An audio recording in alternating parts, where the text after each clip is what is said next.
পশ্চিমবঙ্গ সমগ্র শিক্ষা মিশন বিদ্যালয় শিক্ষা বিভাগ পশ্চিমবঙ্গ সরকারের উদ্যোগে বাংলার শিক্ষা ক্লাসরুম 2025-এ আপনাদের সকলকে স্বাগত জানাচ্ছি।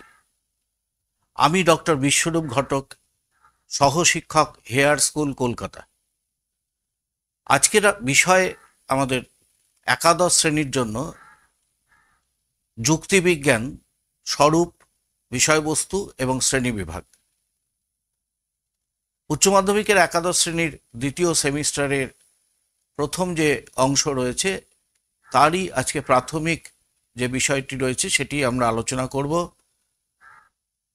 ছাত্রছাত্রীদের অনুরোধ যে তোমরা স্ক্রিনে দেখা যে স্লাইডগুলো রয়েছে সেগুলো ফলো করবে, তোমাদের বুঝতে সুবিধা হবে।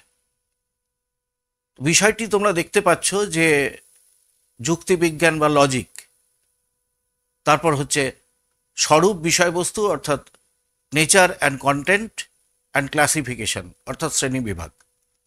তো এই বিষয়টা আমাদের আলোচনা করতে গেলে আমাদের প্রথমেই বুঝতে হবে যে হোয়াট ইজ লজিক, যুক্তিবিজ্ঞান কি, এবং যুক্তিবিজ্ঞান এর মধ্যে যেহেতু নামের মধ্যে এই যুক্তি শব্দটি রয়েছে, স্বাভাবিকভাবেই আমাদের এটাও বুঝতে হবে যে যুক্তি বলতে কি বোঝায়, এবং তার পরবর্তীতে আমরা আসব হচ্ছে যে যুক্তিবিজ্ঞানের বিষয়বস্তু। সাধারণ ভাষায় যদি আমরা দেখি তাহলে আমরা দেখব যে যুক্তি বিষয়ক আলোচনা বলতে যুক্তিবিজ্ঞানকে বোঝাচ্ছে। এখন প্রশ্ন হচ্ছে যে যুক্তি বলতে কি বোঝায়। আমরা দৈনন্দিন জীবনে ভাষা ব্যবহারের ক্ষেত্রে অনেক সময়তেই এমন বক্তব্য, এমন কথাবার্তা ব্যবহার করি, আমাদের বক্তব্যের সমর্থনে আমরা নানা রকম যুক্তি প্রদর্শন করে থাকি। কিন্তু যুক্তি হচ্ছে যে যুক্তিবিজ্ঞানের ভাষায় বলতে গেলে যে ভাষায় প্রকাশিত অনুমানকে যুক্তি বলা হয়। এখন দেখো, আবার একটা নতুন শব্দ চলে এলো যে অনুমান। অনুমান হচ্ছে যে একটা জ্ঞাত সত্য থেকে অজ্ঞাত সত্যে যাবার যে মানসিক প্রক্রিয়া, তাকে আমরা বলি অনুমান। এই যে জ্ঞাত সত্য থেকে অজ্ঞাত সত্যে যাওয়ার যে মানসিক প্রক্রিয়া, এটা কিন্তু আমরা দৈনন্দিন জীবনে অত বিশ্লেষণের মধ্যে না গেলেও আমরা যদি আমাদের চিন্তা ভাবনাগুলোকে একটু নিয়ে যদি একটু আলাপ আলোচনা করি তাহলে দেখব যে আমাদের চিন্তা ভাবনাটা কিন্তু সেভাবেই অগ্রসর হয়। যেমন একটা উদাহরণ দিয়ে তোমাদের বলতে পারি যে ধরো তুমি পাহাড়ে ধুম দেখলে, ধোঁয়া উঠতে দেখলে, এবং তার থেকে তুমি অনুমান করলে যে পাহাড়ে আগুন রয়েছে। তুমি এখন এই যে নিজে নিজে অনুমান করলে, যখন তুমি এই অনুমানটা অন্য কারোর কাছে প্রকাশ করবে, অর্থাৎ ভাষায় প্রকাশ করবে বা লিখবে, মুখে বলবে, এই যে করবে, তখন সেটা কিন্তু যুক্তি হয়ে যাবে। সে কারণেই বলা হচ্ছে যে অনুমানের ভাষায় প্রকাশিত রূপ হচ্ছে যুক্তি। অনুমান একটা মানসিক প্রক্রিয়া যেখানে আমরা জ্ঞাত সত্য থেকে অজ্ঞাত সত্যে উপনীত হওয়ার চেষ্টা করি, এবং সেটা যখন ভাষায় প্রকাশিত হয় সেটা মুখে বলে হতে পারে বা লিখে হতে পারে। এখন প্রশ্ন হচ্ছে যে এই যে যুক্তিবিজ্ঞানের বিষয়বস্তু, যুক্তিবিজ্ঞান কি কি নিয়ে আলোচনা করে, এই যে যুক্তিটা আমরা প্রয়োগ করি সচেতনভাবে, জেনে বুঝে বা কখনো না বুঝে আমরা যে ব্যবহার করি, এবং যুক্তিবিজ্ঞানকে আমরা বলছি যুক্তি বিষয়ক আলোচনা। এখন যুক্তিবিজ্ঞানের বিষয়বস্তু কি? যুক্তিবিজ্ঞানের বিষয়বস্তু বলতে গেলে আমাদেরকে অনেক বিষয়, অনেক টার্মিনোলজি এখানে আমাদেরকে বুঝে নেওয়ার দরকার আছে। যেমন প্রথমেই যেটা আমাদের বোঝা দরকার যে যুক্তির দুটো অবয়ব বা অংশ থাকে, একটাকে বলা হয় যুক্তি বাক্য আর একটাকে বলা হয় সিদ্ধান্ত। যুক্তি বাক্য এবং সিদ্ধান্ত, ওই যেটাই আমি বললাম যে পাহাড়ে ধুম আছে, অর্থাৎ যেটা আমি দেখতে পেলাম, যেটা দেখতে পাওয়ার বা প্রত্যক্ষর মাধ্যমে আমি যে জ্ঞানটা লাভ করলাম, সেটা যে বাক্যের মাধ্যমে প্রকাশিত হচ্ছে তাকে আমরা বলি যুক্তি বাক্য। এবং তার থেকে যে অজ্ঞাত বিষয়টাকে আমি সিদ্ধান্ত হিসাবে তোমাদের সামনে তুলে ধরছি, অর্থাৎ পাহাড়ে আগুন আছে, এটা হচ্ছে সিদ্ধান্ত। অর্থাৎ যুক্তিবাক্য আমাদের প্রত্যক্ষলব্ধ যে বিষয়টা, সেই বিষয়টার পরিপ্রেক্ষিতে আমরা প্রথমে সত্য বলে ধরে নিচ্ছি, এবং তার সত্যতার ভিত্তিতে আমরা কিন্তু কি করছি, আমরা সিদ্ধান্ত প্রতিষ্ঠা করার, সিদ্ধান্ত টানার চেষ্টা করছি। এখন এই যে একটা যুক্তিবাক্য বা একাধিক যুক্তিবাক্য থেকে সম্মিলিতভাবে আমি সিদ্ধান্ত প্রতিষ্ঠার চেষ্টা করছি, তাহলে যুক্তিবাক্যের এবং সিদ্ধান্তের এই দুটো বিষয় কিন্তু যুক্তিবিজ্ঞানের আলোচনার বিষয়। এখন দ্বিতীয় যে বিষয়টা, যে আমরা অনেক সময়তেই এই রকম যে সিদ্ধান্ত করি, এই সিদ্ধান্ত করার ক্ষেত্রে আমরা পরবর্তী বিশ্লেষণে দেখি যে সিদ্ধান্তটা সঠিক হয়নি, যথার্থ হয়নি, বৈধ হয়নি। এখন এই যে শব্দটা আলোচনা করলাম, যে বৈধ অবৈধ, যে সঠিক বা যথার্থ বা অযথার্থ, এই বিষয়গুলোও কিন্তু যুক্তিবিজ্ঞানে আলোচনা করা হয়। অর্থাৎ একটা যুক্তি বৈধ না অবৈধ, একটা যুক্তির সিদ্ধান্ত সত্য না মিথ্যা, ইত্যাদি বিষয়গুলোও কিন্তু যুক্তিবিজ্ঞানের বিষয় হিসাবে আলোচনা হয়।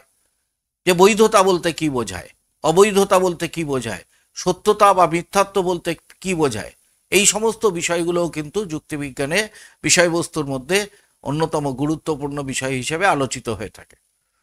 আমি একটুখানি তোমাদের বলে দিই যে বৈধতা বলতে কি বোঝায় এবং অবৈধতা বলতে কি বোঝায়। এবং পাশাপাশি আমরা আরো দুটো বিষয়, একটা হচ্ছে যে সত্যতা এবং মিথ্যাত্ব।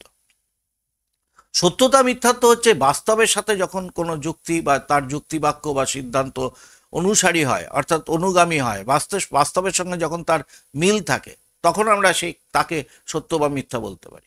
কিন্তু এই বৈধতা অবৈধতার সাথে কিন্তু বাস্তবের মিলের কোনো প্রশ্ন নেই। সেখানে কিন্তু একটা ফর্মাল বিষয় থাকে, আকারগত দিকের উল্লেখ থাকে, আকারগত দিকের কথা বলা হয়। এবং সেখানে কিন্তু আমাদের একটা এই যুক্তিবিজ্ঞানের শ্রেণী বিভাগের প্রসঙ্গ এসে যায়, যে আমরা যেটা পরবর্তীতে তোমাদের জন্য আলোচনা করব। এখন যুক্তিবিজ্ঞানের এই বিষয়টাই আলোচনা করতে গিয়ে আমরা একজন বিখ্যাত যুক্তিবিজ্ঞানী, যার কথা তোমরা অনেকেই শুনেছো বা পরবর্তীতে শুনবে, যার নাম হচ্ছে আই.এম. কোপি। এই আই.এম. কোপি তার বিখ্যাত বই ইন্ট্রোডাকশন টু লজিক, সেখানে যুক্তিবিজ্ঞানের একটি সংজ্ঞা দিয়েছেন। যদিও যুক্তিবিজ্ঞানের সংজ্ঞা অনেক যুক্তিবিজ্ঞানী নানা রকমভাবে দিয়েছেন, আমরা এখানে তোমাদের জন্য এই কোপির যে সংজ্ঞা তোমরা স্ক্রিনে দেখতে পাচ্ছ, কোপি তার ওই বইতে বলছেন যে logic is the study of the methods and principles used to distinguished good or correct from bad or incorrect reasoning. অর্থাৎ কপি কি বলছেন? কপি হচ্ছে যে যুক্তিবিজ্ঞান হলো যে ভালো বা যথার্থ এবং তার থেকে খারাপ বা অযথার্থ যে চিন্তাগুলো, সেই চিন্তাগুলোকে পৃথক করার জন্য যে পদ্ধতি এবং নীতিগুলো, সেই নীতিগুলোর সম্পর্কে আলোচনা। দেখো এখানে এই যে আমি এক্ষুনি বললাম যে ভ্যালিড ইনভ্যালিড, আমি বললাম সত্য মিথ্যা, বা কোনো যুক্তি আমরা আমাদের যৌক্তিক বিশ্লেষণে দেখতে পাচ্ছি যে সেটা যথার্থ বা অযথার্থ, আবার কোনোটা দেখতে পাচ্ছি যে যথার্থ অযথার্থ নয়, কোনোটা বৈধ বা অবৈধ, এই রকম যে বিভিন্ন যুক্তি আমাদের বিশ্লেষণের ক্ষেত্রে আমরা দেখতে পাচ্ছি, এটা কিন্তু কতগুলো নিশ্চয়ই বুঝতে পারছো, কতগুলো নিয়মের মাধ্যমে, কতগুলো প্রক্রিয়া পদ্ধতির মাধ্যমে করা হয়ে থাকে। এবং এই প্রক্রিয়া বা পদ্ধতি বা নিয়মগুলো, এগুলো অনুশীলন করে, এগুলোকে প্রয়োগ করেই, এগুলোকে ব্যবহার করেই আমরা একটা ভালো যুক্তিকে একটা মন্দ যুক্তির থেকে, একটা বৈধ যুক্তিকে একটা অবৈধ যুক্তির থেকে পৃথক করে থাকি। কাজে এই সমস্ত বিষয়গুলোও কিন্তু একই সাথে যুক্তিবিজ্ঞানের আলোচনার বিষয়। যুক্তিবিজ্ঞানকে আমরা দুটো শ্রেণীতে ভাগ করি, তোমরা আবার দেখতে পাচ্ছ যে অবরোহ এবং আরোহ যুক্তিবিজ্ঞান। অবরোহ যুক্তিবিজ্ঞান হচ্ছে ডিডাকটিভ লজিক এবং আরোহ যুক্তিবিজ্ঞান হচ্ছে ইন্ডাকটিভ লজিক। এই অবরোহ যুক্তিবিজ্ঞানের ক্ষেত্রে আমরা যেটা দেখি, অবরোহণ হয়, অর্থাৎ আমরা বেশির থেকে কমের দিকে যাই। ধীরে ধীরে তোমরা বুঝে নাও যে এই অবরোহ যুক্তিবিজ্ঞান এবং আরোহ যুক্তিবিজ্ঞানের মধ্যে প্রভেদ কি। অবরোহ যুক্তিবিজ্ঞানে প্রথম যেটা বললাম সেটা হচ্ছে আমরা বেশির দিকে কমের দিকে যাই, আর আরোহ যুক্তিবিজ্ঞানের থেকে ক্ষেত্রে আমরা কি করি, সেখানে কমের থেকে বেশির দিকে যাই।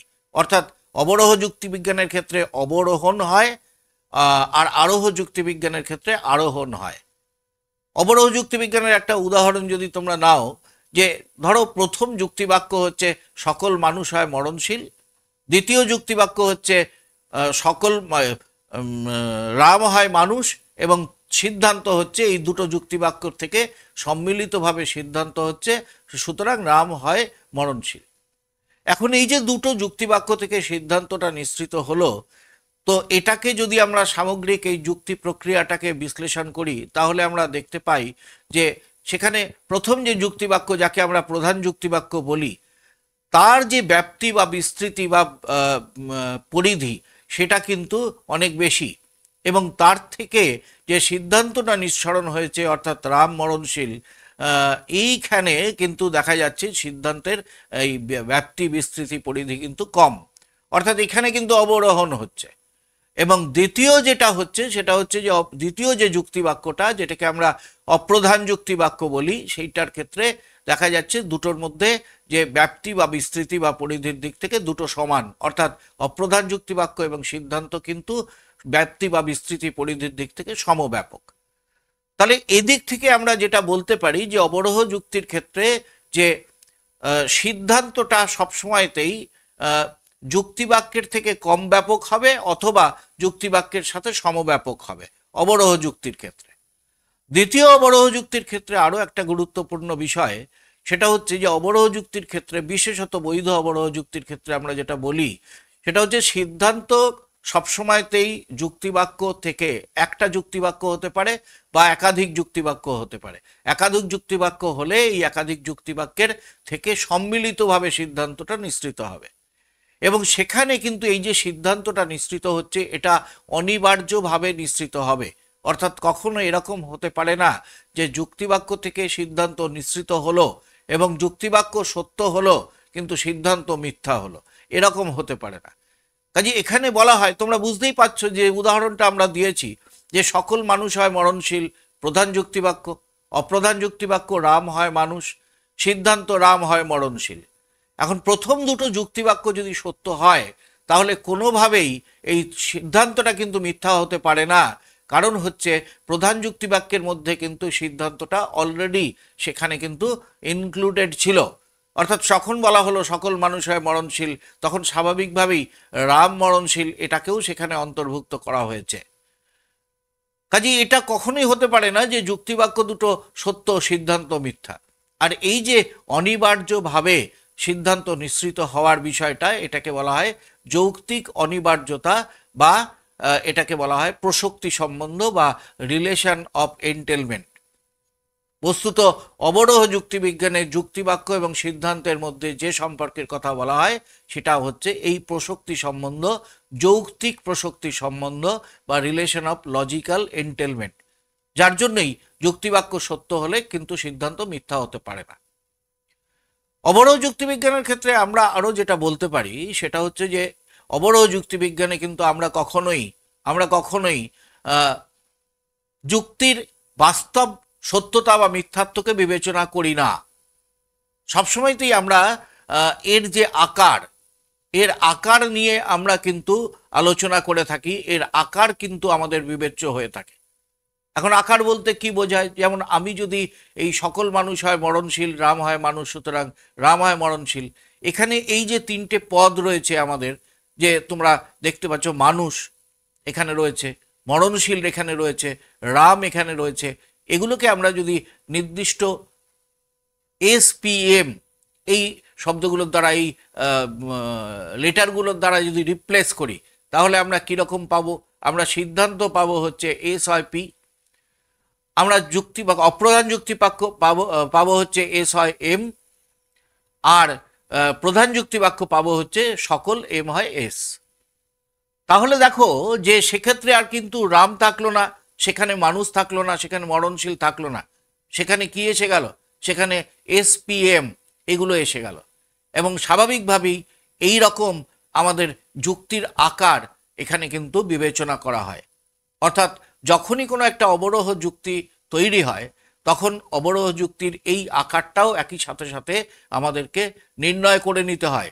এবং যখন আমরা এই অবরোহ যুক্তি গঠন করার পর তার ক্ষেত্রে যে নিয়মগুলো থাকবে, বৈধতা বিচারের নিয়মগুলো থাকবে, গঠন করার যে নিয়মগুলো থাকবে, যুক্তিটাকে সেই নিয়ম অনুসারে গঠন করতে হবে এবং তার পরবর্তীতে আমরা দেখব যে সেইটাকে কিন্তু সেই বৈধতার নিয়ম অনুসারে আমাদেরকে কিন্তু বিবেচনা করতে হবে।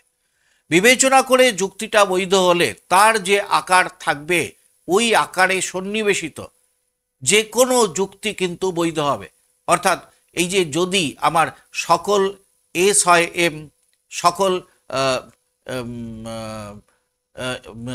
যে যুক্তির আকারটা আমরা বললাম যে সকল, প্রথমে সিদ্ধান্তের দিক থেকে যদি আমরা দেখি যে এস হয় পি, অপ্রধান যুক্তি বাক্য হচ্ছে এস হয় এম, এবং তারপরে হচ্ছে প্রধান যুক্তি বাক্য সকল এম হয় এস, তাহলে কিন্তু আমরা বলতে পারি যে এই যে আকারটা যদি বৈধ হয় তাহলে এই আকারে সন্নিবেশিত যে কোনো যুক্তি বৈধ হবে। অর্থাৎ এই এসপিএম এর জায়গায় যদি আমি মানুষ বা মরণশীল বা রাম না বসিয়ে অন্য কিছু বসাই তাহলেও কিন্তু আমাদের এই যুক্তিটা বাস্তবের সাথে সামঞ্জস্যপূর্ণ না হলেও এই যুক্তিটাকে বৈধ বলতে হবে, কারণ এই যুক্তিটাও ওই একই বৈধ আকারকে অনুসরণ করছে। এটা গেল হচ্ছে অবরোহ যুক্তির দিক থেকে। এবার আমরা যেটা একই সাথে পাশাপাশি যেটা বলবো সেটা হচ্ছে আরোহ যুক্তিবিজ্ঞান। আরোহ যুক্তিবিজ্ঞানের ক্ষেত্রে আমরা যেটা দেখি সেটা হচ্ছে যে আরোহণ হয়, অর্থাৎ বিশেষ কতগুলো দৃষ্টান্ত, বিশেষ কতগুলো অভিজ্ঞতার ভিত্তিতে প্রাপ্ত কতগুলো দৃষ্টান্তকে আমরা পর্যবেক্ষণ করি। যেমন আমি বললাম যে রাম মরণশীল, শ্যাম মরণশীল, যদু মরণশীল, মধু মরণশীল, এইভাবে করে টম, ডিক, হ্যারি, এরকম বেশ কিছু মানুষকে আমি আমার পর্যবেক্ষণের মাধ্যমে পেলাম যে তারা সকলে মরণশীল। তার থেকে যদি আমি সিদ্ধান্ত করি যে সকল মানুষ হয় মরণশীল, তাহলে সেক্ষেত্রে সেই যুক্তিটাকে বলা হবে আরোহ যুক্তিবিজ্ঞান। এবং সেক্ষেত্রে এই আরোহ যুক্তিবিজ্ঞানের বিষয়, আলোচনার বিষয় হচ্ছে যে আরোহ যুক্তি। আরোহ যুক্তিবিজ্ঞানে তোমরা দেখলে যে এখানে কি হচ্ছে, আরোহণ হচ্ছে। যদি প্রতিটি যুক্তিবাক্য, প্রতিটি পৃথক পৃথক যুক্তিবাক্যকে তুমি যদি বিবেচনা করো, প্রতিটি পৃথক পৃথক যুক্তিবাক্যকে তুমি যদি বিবেচনা করো যে রাম মরণশীল, শ্যাম মরণশীল, যদু মরণশীল, মধু মরণশীল, এগুলোকে যদি বিবেচনা করো এবং একই সাথে তুমি যদি সিদ্ধান্তকে বিবেচনা করো, তাহলে সেক্ষেত্রে তুমি দেখবে যে প্রত্যেকটা থেকে সিদ্ধান্ত কিন্তু বেশি ব্যাপক। অর্থাৎ এই বিস্তৃতি, ব্যাপ্তি, পরিধি সিদ্ধান্তের কিন্তু প্রত্যেকটা পৃথক পৃথক যুক্তিবাক্যের থেকে বেশি ব্যাপক। দ্বিতীয় আরেকটা বিষয় আরোহ যুক্তিবিজ্ঞানের ক্ষেত্রে, যে আরোহ যুক্তিবিজ্ঞানে যেহেতু আমরা কতগুলো দৃষ্টান্তকে পর্যবেক্ষণ করে আমরা সিদ্ধান্ত প্রতিষ্ঠা করছি, একটি সামান্য সংশ্লেষক বা সার্বিক সিদ্ধান্ত প্রতিষ্ঠা করছি, স্বাভাবিকভাবেই এখানে অনেক দৃষ্টান্ত আমাদের পর্যবেক্ষণ ক্ষেত্রের বাইরে থেকে যায়, যেগুলোকে আমরা পর্যবেক্ষণ করতে পারি না। আমরা কয়েকটি মাত্র দৃষ্টান্ত পর্যবেক্ষণ করছি, যে আমরা যত বেশি সংখ্যক করব তত হয়তো আমার সিদ্ধান্ত তোমার সম্ভাব্যতা বাড়বে, কিন্তু সব তো আমাদের পক্ষে দেখা সম্ভব নয়। রাম, শ্যাম, যদু, মধু, এইভাবে আমরা বর্তমানের কতজনকেই বা দেখতে পারি। এরপরে যখন আমি সিদ্ধান্ত করছি সকল মানুষ হয় মরণশীল, তার মধ্যে তো অতীত এবং ভবিষ্যৎ দুটো অন্তর্ভুক্ত, যেটা আমার পক্ষে পর্যবেক্ষণ করা সম্ভব নয়, কিন্তু আমি তো দাবিটা করছি এই সকল মানুষ হয় মরণশীলের ক্ষেত্রে। সুতরাং এখানে যে সমস্যাটা হচ্ছে সেটা হচ্ছে যে একটা গ্যাপ থেকে যাচ্ছে, একটা ফাঁক থেকে যাচ্ছে, এবং যার জন্য এখানে যে একটা প্রক্রিয়া বা পদ্ধতির কথা বলা হয় সেটাকে বলা হয় আরোহমূলক লাভ বা ইন্ডাকটিভ লিভ। অর্থাৎ এই বিশেষ দৃষ্টান্তগুলো পর্যবেক্ষণ করে এবং তার থেকে আমরা এই সার্বিক বা সামান্য সিদ্ধান্তটা প্রতিষ্ঠা করে থাকি। এবং এই কারণেই আরোহ যুক্তিবিজ্ঞানের ক্ষেত্রে কিন্তু যুক্তিবাক্য ও সিদ্ধান্তের মধ্যে ওই যে সম্পর্ক, সেই সম্পর্ক কিন্তু কখনোই অনিবার্যতা বা আবশ্যিকতার নয়। এরকম হতেই পারে যে অবরোহ যুক্তিবিজ্ঞানে যেমন যুক্তিবাক্যের থেকে সিদ্ধান্ত অনিবার্যভাবে বা আবশ্যিকভাবে নিঃসৃত হচ্ছে, কিন্তু আরোহ যুক্তিবিজ্ঞানে এরকম হতেই পারে যে আমি পর্যবেক্ষণ করতে করতে এমন একটি দৃষ্টান্ত পেয়ে গেলাম যেটা আমার পূর্ববর্তী দৃষ্টান্তগুলোর, পর্যবেক্ষিত দৃষ্টান্তগুলোকে মিথ্যা বলে, অর্থাৎ তার বিরোধী একটি দৃষ্টান্ত পেয়ে গেলাম, স্বাভাবিকভাবেই তখন আমার সিদ্ধান্তটা কিন্তু মিথ্যা হয়ে যাবে। কাজেই এই রকম সম্ভাবনা সবসময় থেকে যায় যে আরোহ যুক্তিবিজ্ঞানে যুক্তিবাক্য থেকে সিদ্ধান্ত নিঃসৃত যে সিদ্ধান্ত সেটা কখনো কখনো পরবর্তী পর্যবেক্ষণে মিথ্যা বলে প্রমাণিত হতে পারে। এই কারণেই যে আরোহ যুক্তিবিজ্ঞানে যুক্তিবাক্য এবং সিদ্ধান্তের মধ্যে কখনোই অনিবার্যতা বা আবশ্যিকতার সম্পর্ক থাকে না। সবসময়ই আরোহ যুক্তিবিজ্ঞানের সম্ভাব্য সিদ্ধান্ত সম্ভাব্য হয়ে থাকে। হ্যাঁ, তবে এই সম্ভাব্যতার মাত্রা বাড়ানো যেতে পারে। আমরা আমাদের পর্যবেক্ষণ ক্ষেত্রকে যত বেশি পরিমাণে বৃদ্ধি করব, অর্থাৎ আমাদের পর্যবেক্ষণ ক্ষেত্রের মধ্যে যত বেশি সংখ্যক দৃষ্টান্তকে আমরা অন্তর্ভুক্ত করতে পারবো, তাহলে আমাদের সিদ্ধান্তের সম্ভাব্যতা কিন্তু বাড়বে। আরেকটি বিষয়ে ওই আরোহ যুক্তিবিজ্ঞানের ক্ষেত্রে গুরুত্বপূর্ণ, সেটি হচ্ছে যে আরোহ যুক্তিবিজ্ঞানে আমরা কিন্তু ওই আকারগত কোনো দিকের কথা আমরা এখানে বিবেচনা করি না। মূলত আমরা এখানে বাস্তব বা বস্তুগত সত্যতা মিথ্যাত্বের প্রসঙ্গটি বিবেচনা করি। অর্থাৎ আমার যে পর্যবেক্ষিত সিদ্ধান্ত সেগুলো গৃহীত হচ্ছে, সেগুলো আমরা কোথা থেকে পাচ্ছি? আমাদের দৈনন্দিন জীবনের অভিজ্ঞতার ভিত্তিতে আমরা সেগুলোকে সংগ্রহ করছি এবং আমরা আমাদের সিদ্ধান্ত প্রতিষ্ঠার ক্ষেত্রেও আমরা কিন্তু আমাদের ওই যে দৃষ্টান্তগুলো, ওই দৃষ্টান্তগুলোর সাহায্য নিচ্ছি এবং তার থেকেই আমরা সিদ্ধান্ত প্রতিষ্ঠা করছি। স্বাভাবিকভাবেই এখানে কিন্তু সমগ্র যুক্তি প্রক্রিয়াটি আমাদের বাস্তব অভিজ্ঞতার সাথে সামঞ্জস্যপূর্ণতার উপর অনেকটা পরিমাণে বা মূলত নির্ভর করে। অবরোহ এবং আরোহ যুক্তিবিজ্ঞানের এই আলোচনার থেকে তোমরা দেখলে যে আমরা ওই আগে একটা বিষয় যেটা দেখেছিলাম যে বৈধতা অবৈধতা সত্যতা মিথ্যাত্বের যে প্রসঙ্গ, এই প্রসঙ্গটা আমরা ওখানে এসেছিলাম এবং তোমাদের কাছে এখন খানিকটা স্পষ্ট হয়েছে যে অবরোহ যুক্তিবিজ্ঞানের ক্ষেত্রে মূলত আমরা যে বিষয়টা নিয়ে আলোচনা করি সেটা হচ্ছে formal validity of the argument, অর্থাৎ যুক্তির আকারগত বৈধতা অবৈধতা, এটাই এখানে আমাদের কাছে বিবেচনার বিষয়। অর্থাৎ প্রথমেই একটা যুক্তি, অবরোহ যুক্তি পাবার পর আমরা দেখব যে সেই যে যুক্তিটা গঠিত হয়েছে সেটা নির্দিষ্ট নিয়ম অনুসারে গঠিত হয়েছে কিনা, বা সেই যুক্তিটা কোনো নিয়মকে লঙ্ঘন করেছে কিনা। যদি নিয়ম অনুসারে গঠিত হয় তাহলে সেটি বৈধ হবে এবং সেক্ষেত্রে সেই যুক্তিটির যে আকারটি, সেই আকারে সন্নিবেশিত সমস্ত যুক্তি বৈধ বলে গণ্য হবে। ঠিক একইভাবে অবরোহ যুক্তির ক্ষেত্রে যদি দেখা যায় যে কোনো একটি বিশেষ যুক্তি সেই প্রকারের যুক্তির যে নিয়ম অনুসারে সেটি গঠিত হওয়ার কথা, সেই নিয়মগুলির মধ্যে কোনো একটি বা একাধিক নিয়মকে লঙ্ঘন করেছে, তাহলে সেই যুক্তিটি অবৈধ হবে এবং সেই আকারে সন্নিবেশিত সমস্ত অবরোহ যুক্তি অবৈধ হবে। এটা হচ্ছে ফর্মাল ভ্যালিডিটি বা ইনভ্যালিডিটি অবরোহ যুক্তির ক্ষেত্রে। দ্বিতীয়ত আরোহ যুক্তির ক্ষেত্রে কিন্তু এই বিষয়টি উপস্থিত নেই। সেখানে কিন্তু আমরা ম্যাটেরিয়াল ট্রুথ অ্যান্ড ফলসিটি বা বাস্তব সত্যতা মিথ্যাত্ব এগুলোকেই বিবেচনা করি। যেহেতু যুক্তিবাক্য আমার পর্যবেক্ষণের মাধ্যমে পর্যবেক্ষণ ক্ষেত্রের মধ্য থেকে গৃহীত হয়েছে, স্বাভাবিকভাবেই সিদ্ধান্তটাও কিন্তু সেইভাবেই আমরা এখানে প্রতিষ্ঠা করে থাকি। বিবেচনা সিদ্ধান্তের সত্যতা মিথ্যাত্ব আমরা বিবেচনা সেইভাবেই করে থাকি। আমরা আলোচনা করলাম যে অবরোহ এবং আরোহ যুক্তিবিজ্ঞান। এবার আমরা যেটা নিয়ে যাব সেটা হচ্ছে তোমরা দেখলে যে বচন, স্বরূপ, অবয়ব এবং শ্রেণীবিভাগ। এখন এই বচন কথাটা কোথা থেকে এলো? ওই যে যুক্তিবিজ্ঞানে যুক্তির যে গঠনগত অবয়ব বলেছিলাম, যে যুক্তিবাক্য এবং সিদ্ধান্ত দুটোই তোমরা লক্ষ্য করো যে সকল মানুষ হয় মরণশীল, এটা যেমন একটা বাক্য বা এটা যেমন একটা বাক্য, আমি বচন কথাটা এখনই ব্যবহার করছি না, এটা যেমন একটা বাক্য, সেই রকম রাম মানুষ বা রাম মরণশীল এগুলোও এক একটা বাক্য। এখন যুক্তিবিজ্ঞানে এই বাক্যগুলোকেই আমরা বলি হচ্ছে বচন। আমি দু ধরনের বাক্যের কথা যুক্তির গঠনগত অবয়ব হিসাবে উল্লেখ করেছিলাম। সেটা একটা হচ্ছে তোমার কি, একটা হচ্ছে যুক্তিবাক্য, একটা হচ্ছে সিদ্ধান্ত।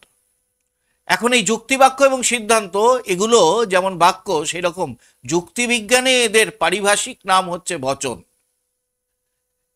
এখন বচন বলতে কি বোঝায়? যুক্তির গঠনগত অবয়বগুলি হচ্ছে এক একটি বচন। কাজে প্রাইমারিলি আমরা বচনকে এইভাবেই নির্দেশ করতে পারি। এখন প্রশ্ন হচ্ছে যে বচন বলতে কি বোঝায়? বচনকে আমরা যদি যুক্তিবিজ্ঞানের দৃষ্টিভঙ্গি থেকে সংজ্ঞায়িত করতে চাই তাহলে আমরা বলতে পারি যে ভাষায় প্রকাশিত অবধারণকে বচন বলে। এখন দেখো, যুক্তিবিজ্ঞান বলো বা দর্শনের সমস্ত বিষয়গুলোই বলো, সেখানে যে কোনো বিশ্লেষণের সঙ্গে পরিভাষার উল্লেখ আবশ্যিকভাবে উপস্থিত থাকে। এখন এই যে পরিভাষা, আমি এখানে একটা অবধারণ বলে শব্দ ব্যবহার করলাম। অবধারণ মানে হচ্ছে প্রসেস অফ জাজমেন্টেশন বা জাজমেন্ট। আমরা কি করি, বস্তুত যখন আমি বলছি যে সকল মানুষ হয় মরণশীল, আমরা এটা বলবার আগে কিন্তু আমাদের মনের মধ্যে এই মানুষ আর মরণশীলতা, এই দুটো ধারণাকে পরস্পরের মধ্যে তুলনা করে তবে আমরা এদের মধ্যে দেখি যে এদের মধ্যে সম্বন্ধটা এমন, যাতে করে এদের সম্বন্ধ প্রকাশ করতে গেলে আমাকে এইভাবেই বলতে হবে যে সকল মানুষ হয় মরণশীল। এই দুটোকে আমরা অন্য কোনোভাবে সম্পর্কযুক্ত করতে পারছি না।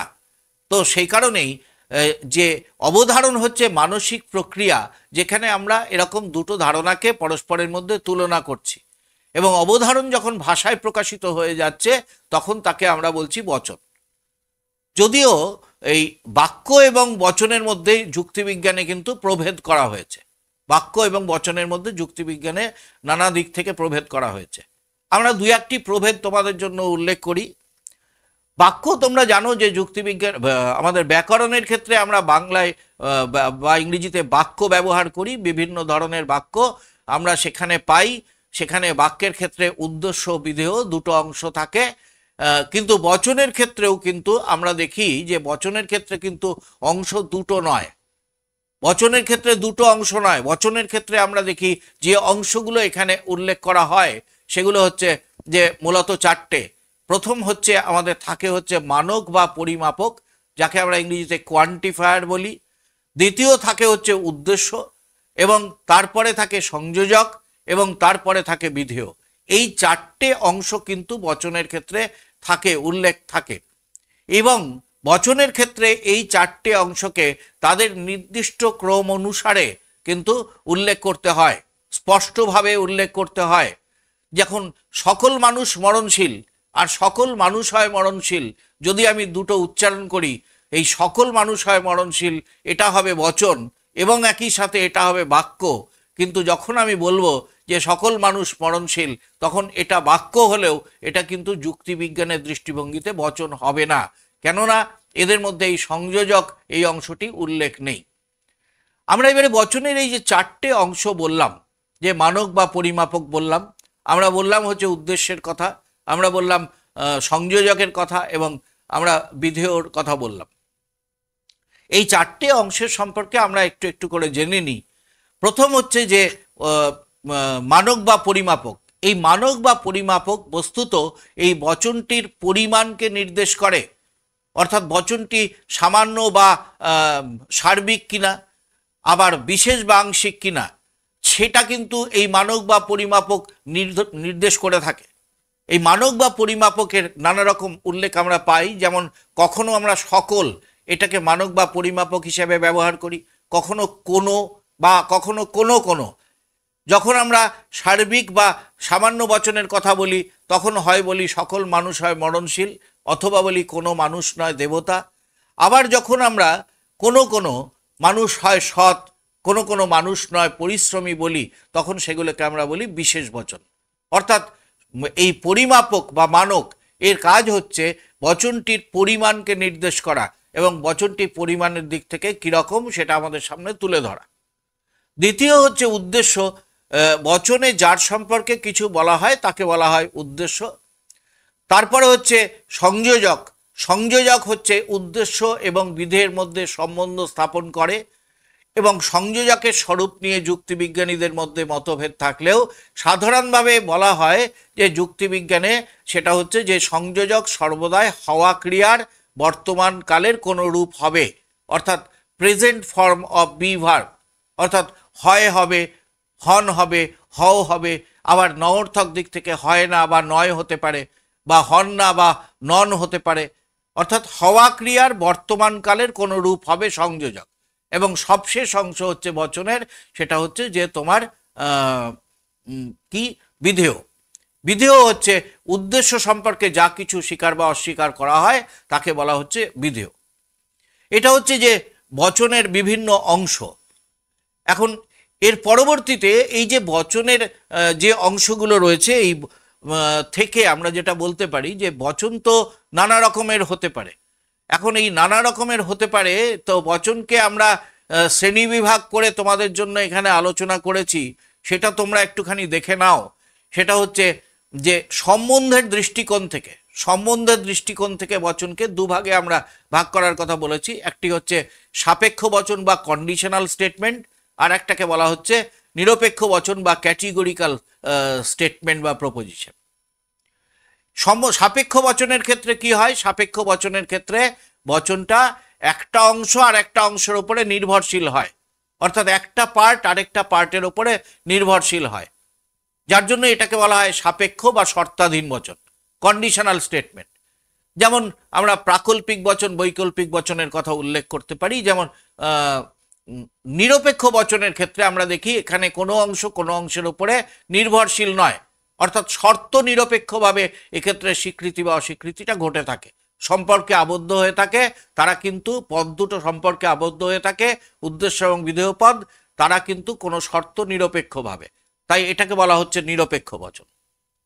অবয়বের দিক থেকে আমরা কিন্তু বচনকে দুভাগে ভাগ করেছি, একটি হচ্ছে সরল বচন এবং একটি হচ্ছে যৌগিক বচন।